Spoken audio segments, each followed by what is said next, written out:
Years from now, Joey Logano will be remembered as the 2018 Cup Series champion and a driver who rubbed a lot of folks the wrong way. The list is long. A dozen years ago, his beef with Kevin Harvick resulted in the humorous "his wife wears the fire suit" comment.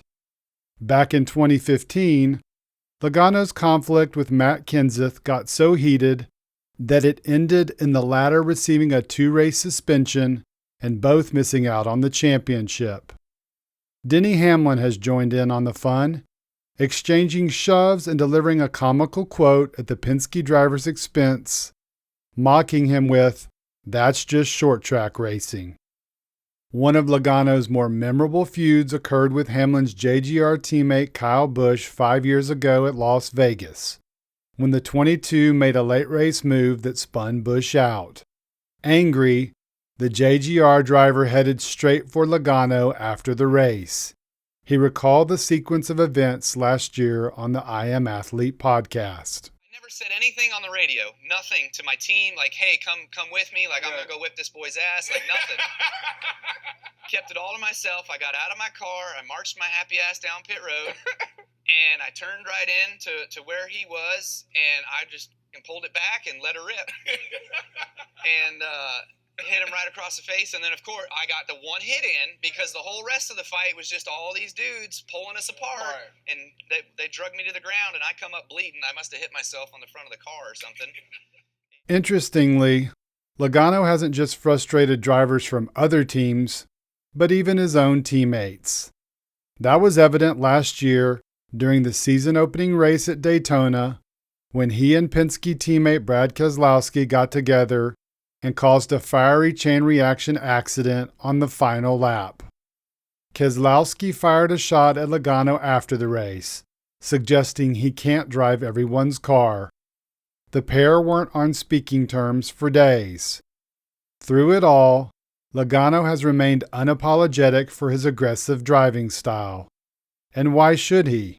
It's earned him a title and 28 Cup Series victories, including the 2015 Daytona 500.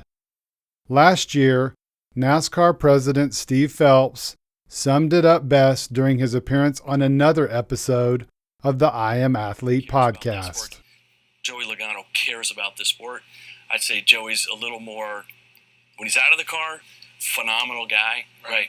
Smart, cares about the sport. When he's in the car, he doesn't give it. He has that switch. That's what Rowdy said, the same thing. He doesn't care. Said he'll come up to you, he'll buy you a drink, he'll be the nicest guy in the world. When you get in the arena, he's going to, I don't care who you are. Right. I'll take you And out. I respect that. Last week at Darlington, that's exactly what Logano did to William Byron.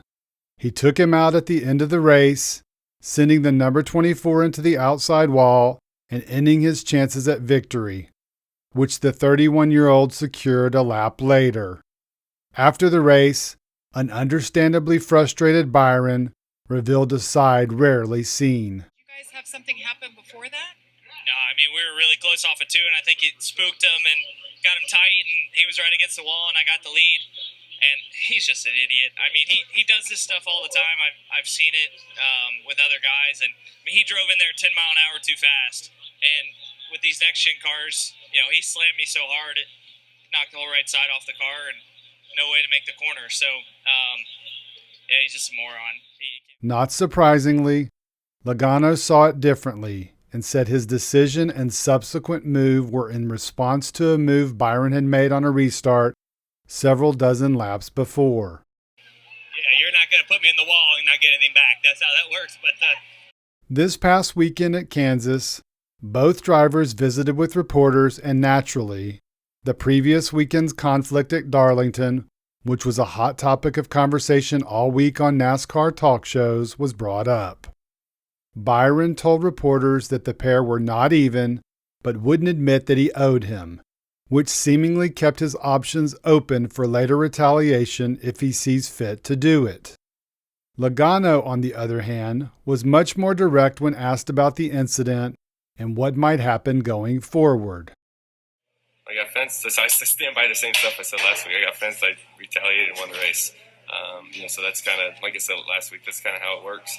I won't get pushed around. So in my book, we're back to even, and we reset and go again. And if his book is not back to even, I mean, first off, does that concern you? I know it hasn't in the past. No, I mean, I honestly, if he wants to keep going back and forth, I'll keep swinging. I don't think that's a good play for him in the long run. I'm not going to, like I said, I feel like we're even. He was willing to take the lead that way. I was willing to take the lead back the same way. So he can keep going, but I can promise you I'll keep going and I'll go bigger every time. Bigger every time?